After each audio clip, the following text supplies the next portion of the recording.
Sí, vamos a meternos ya en el calendario electoral desde el punto de vista teórico, si se quiere.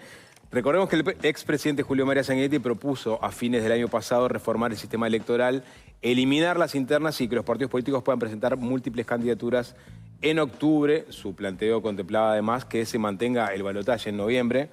Según Sanguinetti, esta medida ayudaría a terminar con la fatiga de la ciudadanía, dado que el ciclo electoral actual dura casi un año y medio, algo que también estaba compartido por otros miembros del sistema político. Vamos a hablar sobre esta propuesta y para eso recibimos al politólogo Óscar Botinelli. Bienvenido, ¿qué tal? ¿Cómo anda? ¿Qué tal? ¿Cómo andan? Qué gusto. Bueno, Bienvenido. Lindo para hablar sobre temas electorales. Si le parece antes, recordemos lo que decía Sanguinetti.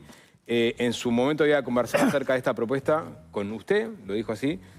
Vamos a repasar primero lo que dijo acá en Desayunos Informales y después arrancamos con la nota. Todos estuvimos de acuerdo en que en mayo estaba todo el mundo cansado de elecciones, de que el periodo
Bien, ahí estaba hecho por el propio Sanguinetti. Botinelli, antes de meternos en la propuesta concreta, ¿cómo fue esa conversación con Sanguinetti? No, digo, nosotros conversamos habitualmente, como converso con todos los dirigentes políticos, y él estaba preocupado de cómo ajustar el sistema. Nosotros fuimos muy críticos de la reforma del 66, del 96.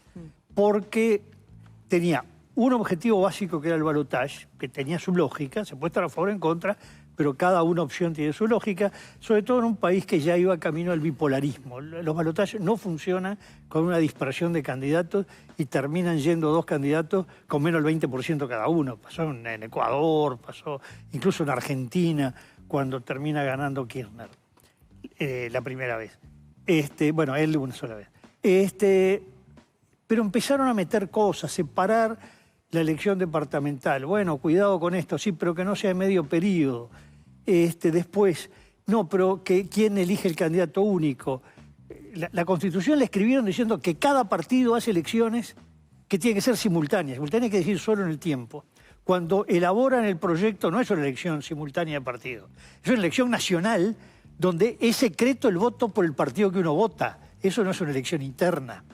Y dijeron, no, pero además tiene que haber una convención por si no se puede elegir el presidente. Fueron metiendo mecanismos y la elección interna terminó siendo una elección donde se presentan miles de listas, donde ven cómo ranquean para después elaborar la lista de candidatos a diputado en un departamento, en otro, hasta en el Senado.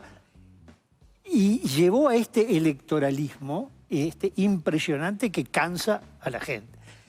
Además hicieron que esa elección básica, por la cual se marca todo el calendario, los candidatos a presidente, los candidatos a intendente, es voluntaria.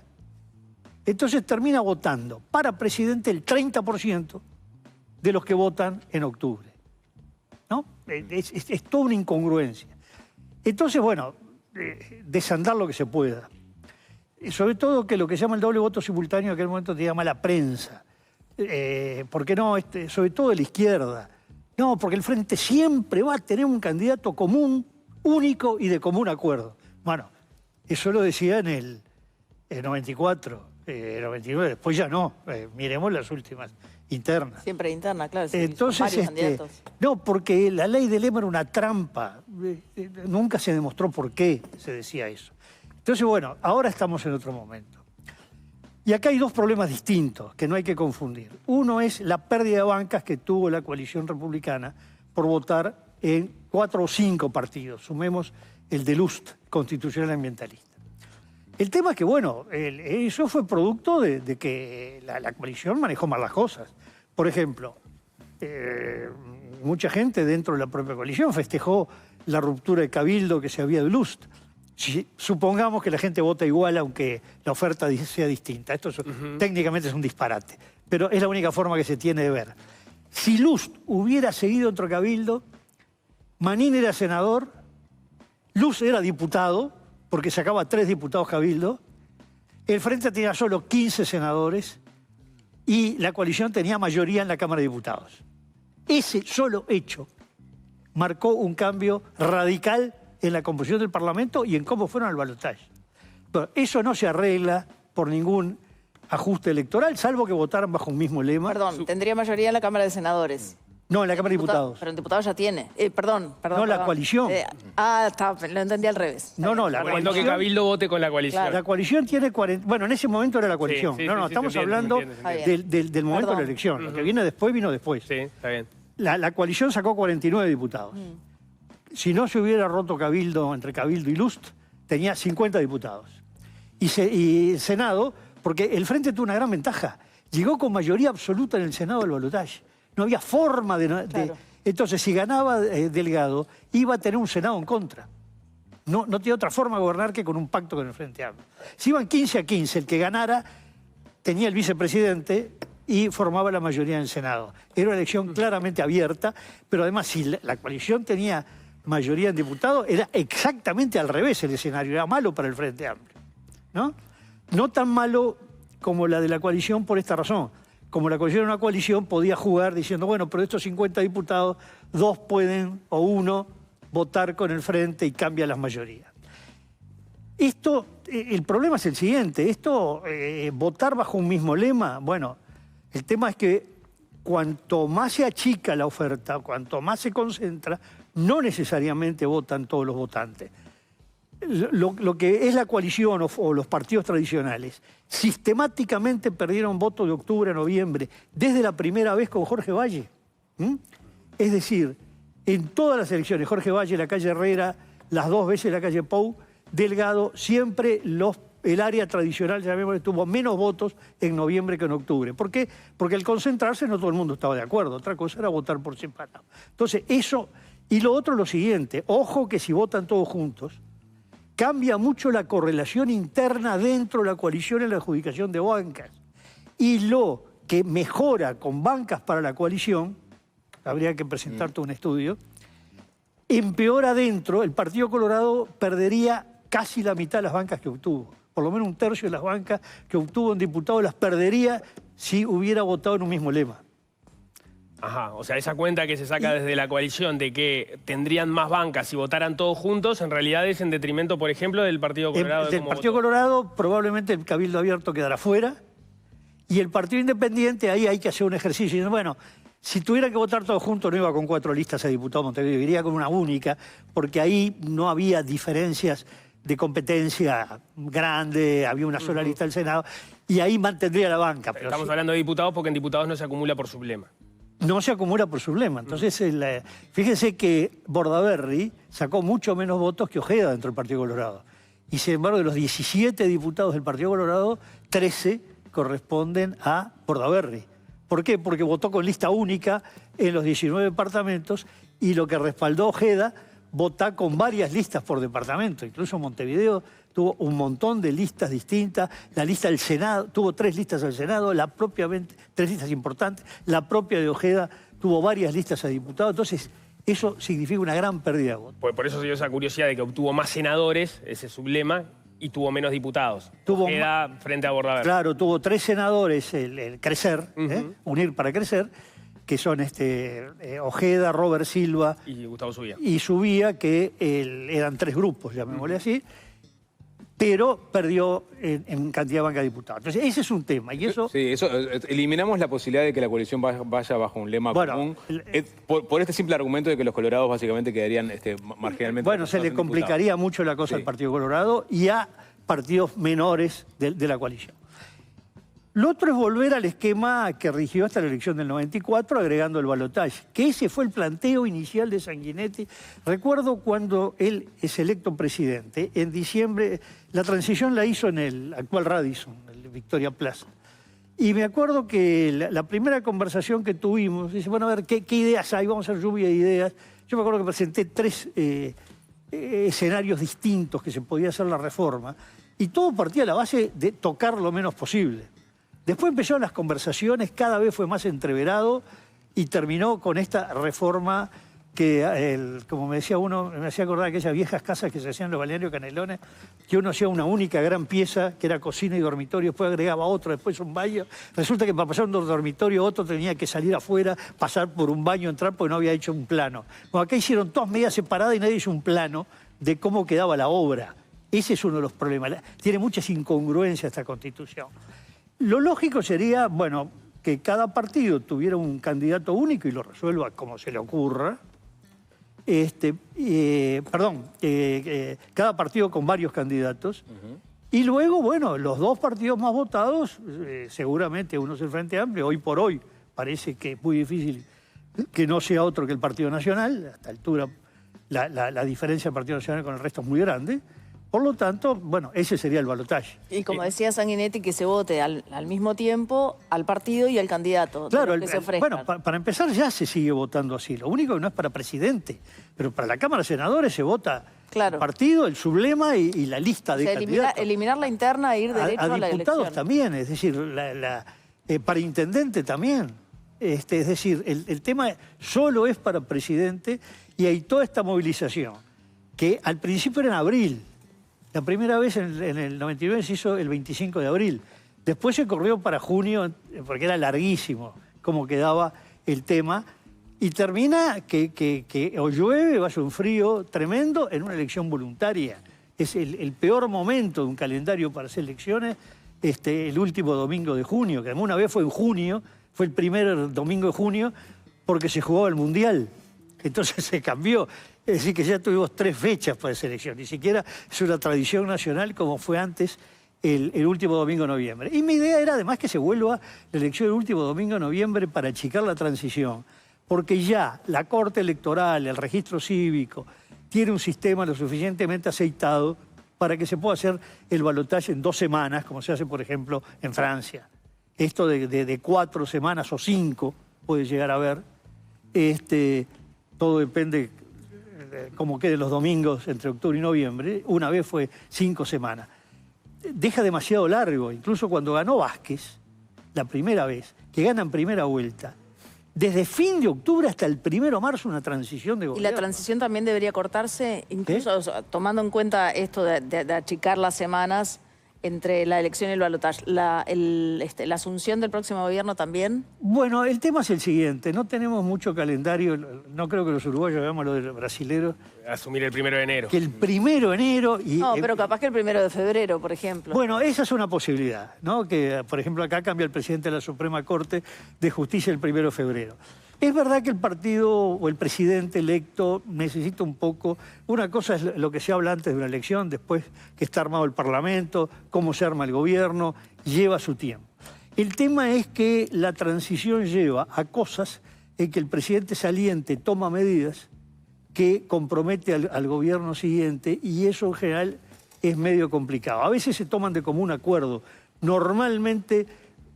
Cuando corresponde cambiar el comandante en jefe de algunas fuerzas, el presidente entrante y el saliente acuerdan qué nombre va a ir, pero puede no acordarlo, o pueden tomarse otras medidas y eso después enrarece el clima político siguiente. Entonces ahí habría que tomar también una disposición si no se limitan las funciones del gobierno saliente en la transición, que es lo que en los regímenes parlamentarios se llama gobierno en funciones. Mantiene la administración, toma medidas urgentes, pero ninguna que afecte más allá de la continuidad del periodo, no afecta al gobierno que asume. Me quedé pensando en acortar la distancia entre primera y segunda vuelta, ¿no? Pero no es necesario que haya como por lo menos 3, 4 semanas para que, por el caso de la coalición, por ejemplo, se conforme la coalición con unos puntos programáticos comunes. Si no tenés que salir, o sea, tenés que salir con lo que tenés más o menos atado y en 2 semanas definir una elección. ¿No está bueno el plazo de 4 semanas como para que la gente vaya decantando quiénes son los dos candidatos, quiénes son los posibles equipos, qué propuestas tienen, país? Mira, ¿Se acuerdan en un debate? primero, 4 meses antes, la gente ya tenía definido quiénes iban a ser los candidatos y más o menos por cuál o más inclinaba o menos inclinaba, porque a veces es, sobre todo los que votan partidos menores, yo no quiero que siga esto, o yo quiero que no venga esto, ¿no? Es decir, no es que la gente dice, ¿quiénes son los candidatos? ¿Cómo se llaman? No, después que pasó octubre la gente tiene claro el panorama. Segundo, bueno, los acuerdos programáticos, si tarda mucho, pueden quedar demasiado atados con alfileres. La coalición republicana, fíjense que ya cuando se conforma la coalición que se llamó multicolor en el 19, la aproximación de los partidos era grande al punto que se juntan esa noche y en pocos días se elabora sin haber cogobernado ni actuado juntos antes.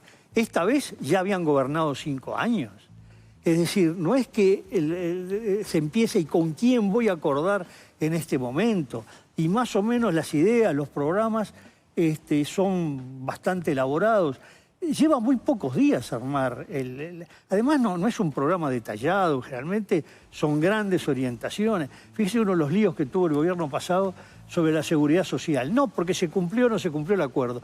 El acuerdo era una cosa genérica, decía reformar la seguridad social, no decía para dónde, si se podía alargar la edad o achicarla, subir la jubilación o bajarla, aumentar los aportes. No decía nada, era solo reformar a fondo, no sé qué, la seguridad social. Muchos de ellos son enunciados que puede firmarlo la totalidad de los partidos. El problema es cuando el candidato sí da, como Bueno, pasó con la seguridad social, cuando la calle Pou había dicho que no iba a tocar la edad de las personas que ya estaban trabajando. No, pero esto sí. Eso generalmente son decisiones que van tomando los candidatos en función del termómetro y la humedad que se va produciendo en la campaña electoral y a veces no son consultadas. Se ha dado muchas definiciones. Pongo el ejemplo del Frente Amplio también, cuando en el programa se hablaba de reformas tributarias y el presidente en el debate, el hoy presidente Orsi en el debate dijo que no iba a subir los impuestos. O sea, capaz que no está en el papel, pero después... Y en la elección anterior la calle Pou le señala a Daniel Martínez una contradicción entre lo que él decía en ese momento y lo que estaba escrito en el programa del Frente Amplio. Manda el presidente, el programa no. Bueno. Botinelli, ¿y quién saldría beneficiado en este esquema? O sea, con candidaturas múltiples por lemas internas. Eso es muy difícil de prever. En general yo diría que no hay un beneficiario que siempre sea el mismo en todas las circunstancias. En el corto plazo se lo pongo entonces. No, pero estoy hablando de, corto plazo. 3 elecciones para adelante. ¿Qué? 3 elecciones para adelante. Un panorama más o menos como el que ya es imposible saberlo para la próxima. Lo único que sabemos para la próxima es que probablemente sí aparezca más beneficiada la coalición porque mantiene hacia octubre la pluralidad y el mismo ventaja y desventaja que tiene hoy para ir al balotaje. Cómo retiene todo lo que tuvo y pierde lo menos posible, ¿no? O puede captar afuera. Pero yo no veo que haya diferencias de fondo, el tema sí es que si los partidos son un poco incivilizados en la lucha interna hacia octubre, les va a costar a todos. Pero recordemos que hubo alguna lucha interna medio incivilizada con internas y ese partido después la pagó en octubre, ¿no? Es decir, que se haga junto, que se haga unos meses antes, los errores que se cometan. Además, si 2 alas de un partido, que va de todos los candidatos, demuestran una incompatibilidad que no pueden convivir en una interna, no pueden demostrarle a la gente que tenga que votarlos después en un balotaje ni hacerle cargos en el balotaje. Es decir, porque el voto no se forma al último momento ni en el último minuto, y soy muy escéptico con la importancia que tienen los debates, además, ¿no? Puede volcar cuando la elección es muy reñida y muy poco voto. El voto se va formando a lo largo del tiempo, ¿no? Una cosa que plantea Ignacio Sosnávar, a contrapelo de lo que está planteando el sistema político ahora, es que las internas fueran obligatorias, porque de esta forma que tenemos ahora, que no son obligatorias, baja la calidad del debate, se polarizan, por lo que los que votan están más polarizados, y desalienta a que los mejores políticos ingresen a los partidos o a la competencia. Entonces hay que ir hacia internas obligatorias en donde los mejores candidatos surjan de ese pero estamos hablando de dos temas. Sí. Uno es si mantenemos el sistema actual. No, por eso, lo fui para otro lado. Por eso no. Si mantenemos el sistema actual, yo creo que tiene que ser obligatoria. O todo es voluntario o todo obligatorio. Es un tema de lógica. Hay toda una teoría. En Europa, por ejemplo, consideran que es algo así como totalitario que las elecciones sean obligatorias porque va contra la libertad de la persona, ¿no? A nosotros nos parece lógico y además está demostrado en todos los estudios académicos que la elección voluntaria lleva a que los sectores menos politizados, normalmente los sectores más excluidos del centro de la sociedad, pueden ser los recién hijos de inmigrantes, los sectores más bajos sean los que no votan, y se elitiza el voto. Las elecciones de voto voluntario tienden a que voten los sectores más, de más nivel, de más peso en una sociedad, y deja más marginado a los otros. Pero, bueno, son dos opciones. Pero lo que no se admite en ninguna parte del mundo es que uno diga esta elección es obligatoria, esta voluntaria. No, no. La inconsistencia. La inconsistencia. O todo Ahora, es obligatorio o todo es voluntario. Me interesa ir a... No, sí. perdona lo último. Sobre la calidad, coincido con Suaznavar, pero no que la causa sea esa, sino que esa es una de las manifestaciones. Creo que hay muchas causas que han llevado a el deterioro del sistema político, entre otras, una que desde los 90 en Uruguay se abre caminos en la actividad privada. Antes casi nadie pensaba su vida si no tenía algún entronque con el Estado, ¿no? Siempre buscar algo tiene que ver con el Estado. Y a partir de los 90 empieza un desarrollo de actividades muy dinámicas que antes no existían y la gente empieza a optar, la gente más joven, más preparada sobre todo, por la actividad privada. Lo segundo, la forma en que se fue trasladando el debate político de lo conceptual a lo personal, donde ya el tema es, no importa qué piensa, sino qué hizo, qué no hizo, que tuvo un problema personal, que con la pareja, con el hijo, con esto, con lo otro, que cómo fue que manejó este dinero, lleva a que la gente diga, no, no, y sobre todo la familia dice, no, no, papá, mamá, no te metas en esto, estamos tranquilos, mirá lo que le está pasando a fulano, mengano. Es decir, son muchas causas de exclusión. Y luego será muy bueno que se considere la transparencia ética pública, pero ha llevado, yo no voy a andar presentando declaraciones para exhibir los negocios que voy a hacer y que tengo que hacer para que después sea un conventillo y me afecte los negocios. Me quedo en la actividad privada, punto. Sí, son muchas las causas que están llevando a la exclusión de gente muy potente para la actividad política, ¿no? Yo creo que, y además ya es cada vez más la gente para el cual la carrera política es una forma de ascenso social. Lo que los cargos, pero los cargos además como ascenso social, ¿no? Y menos por vocación. Yo creo que hay que estudiar muy a fondo el tema, pero ahí son cambios que no son de instrumentos, son cambios culturales que hay que hacer, ¿no? Volviendo al tema de un eventual cambio de sistema electoral, digamos, entiendo que su diagnóstico es muy crítico del régimen que tenemos hoy. Claro, usted, grado 5 de sistemas electorales, puede hasta hacer una apreciación estética del diseño institucional que tenemos. En el caso de Sanguinetti, él lo planteaba por una cuestión de tomándole el pulso, en cierta forma, a la ciudadanía de decir, hay fatiga electoral, este sistema genera fatiga electoral. ¿Usted tiene una preocupación sobre eso también? Sí, sí. A ver, yo era partidario en el 96 de no separar las elecciones. Ahí, la verdad que el que más insistía era el Frente Amplio, que después no participó en el acuerdo final. Con una idea un poco, yo diría, ingenua, de creer que las elecciones departamentales, si se llevan por separado, iban a ser despartidizadas, como si fueran movimientos sociales. Y me acuerdo que después que se hace la separación, siempre al final es lo mismo, ¿para qué se separó? No comprendían que era nada más que separar la instancia del voto. Pero claro, ¿qué pasó? Se descubrió, lo que era obvio que iba a ocurrir, que esto iba a beneficiar al partido que tuviera mayor implante territorial, que fue el Partido Nacional. Y lo mismo pasó con la creación de los municipios, del tercer nivel de gobierno. El Frente Amplio tiene gobiernos departamentales con un montón de municipios que son básicamente blancos, algunos colorados, que no los hubiera tenido con el régimen anterior, ¿no? Entonces, bueno, desandar la separación de elecciones nacionales y departamentales es inaceptable no solo para el Partido Nacional como partido, para los dirigentes departamentales que se autonomizan a su vez de las autoridades nacionales, que ha sido negativo también. ¿Por qué? Porque muchos candidatos a intendentes, cuando llega octubre, o sobre todo el balotaje, dicen, no, esperá, acá soy yo contra otro de mi mismo partido. Fíjese que hay muchos departamentos, Cerro Largo, 33 alguna vez, Tacuarembó, Durazno, San José, Flores, que es La Valleja, que son elecciones internas del Partido Nacional, elección de intendente. Nadie se le ocurre que puede salir alguien que sea de otro partido.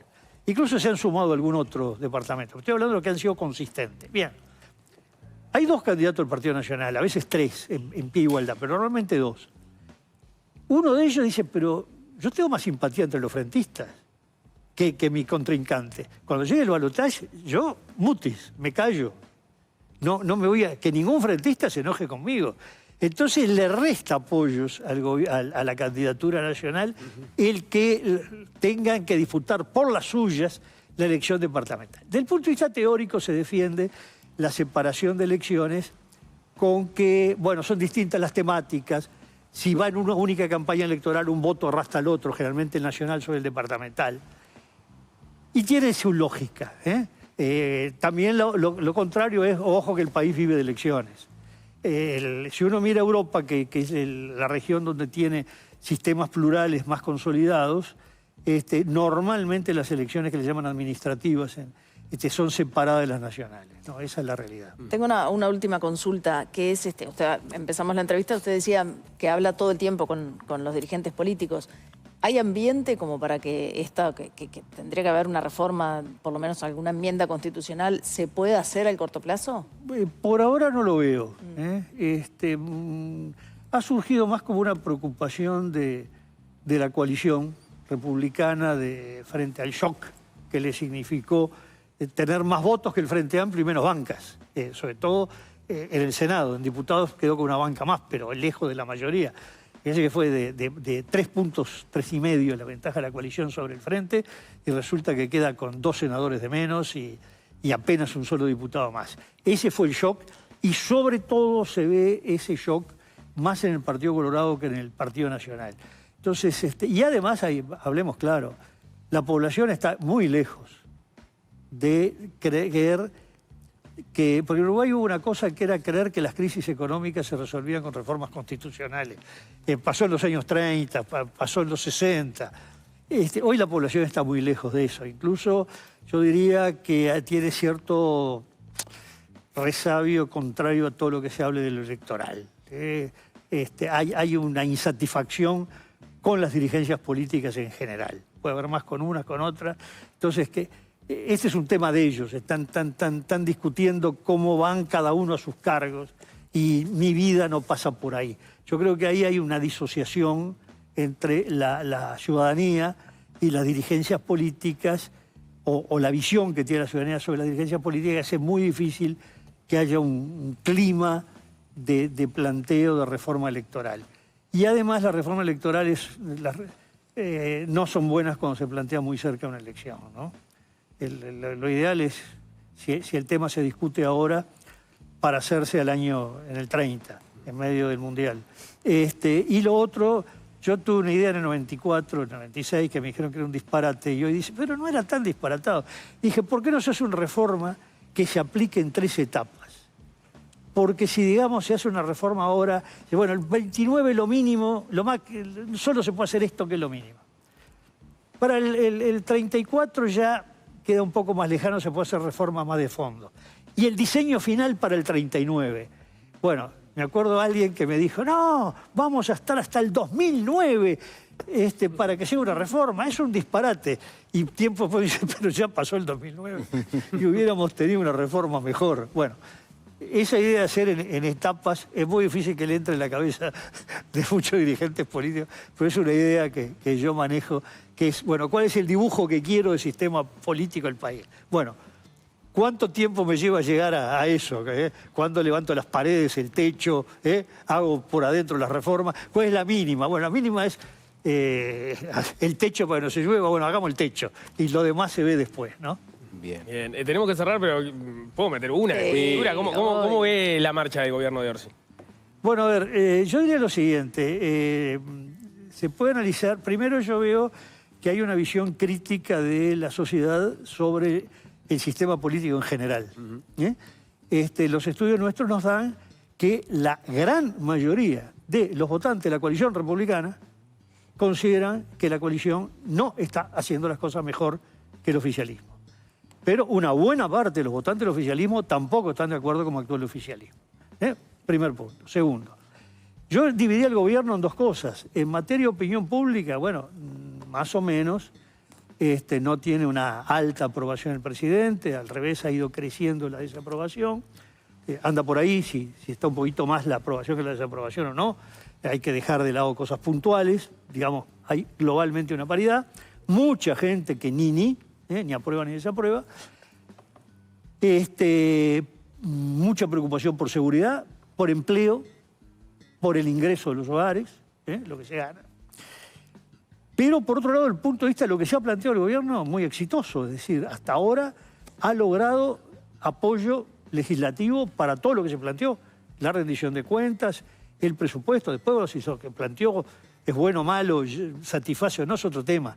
Pero desde el punto de vista de logros, no tuvo obstáculos legislativos. Y desde el punto de vista parlamentario, que es el sostén del gobierno, sin mayoría en la Cámara de Diputados, logró salvar las interpelaciones. No logró aprobaciones, pero a diferencia de lo que le pasó al gobierno anterior, que en el penúltimo año tuvo la desaprobación del ministro del Interior en la Cámara de Diputados, cosa que no había ocurrido desde el primer gobierno Sanguinetti, esta vez, sin mayoría en la Cámara, logró el ni-ni. Bueno, la peor situación del gobierno es que no le aprobaran las explicaciones del ministro, pero no se desaprobara. Entonces, desde el punto de vista de función, es exitoso, repito, exitoso en función de lo que el gobierno se plantea y los resultados que obtiene. Después, si eso es bueno o malo, cada uno lo juzga por separado. Pero con la sociedad, la ciudadanía, está en una situación, digamos, un poco delicada, ¿no? Bien. Óscar Botinelli, ¿la hacemos en cualquier momento? Cómo no, a las órdenes. Gracias. Muchas Muchas gracias. gracias. Hacemos un corte.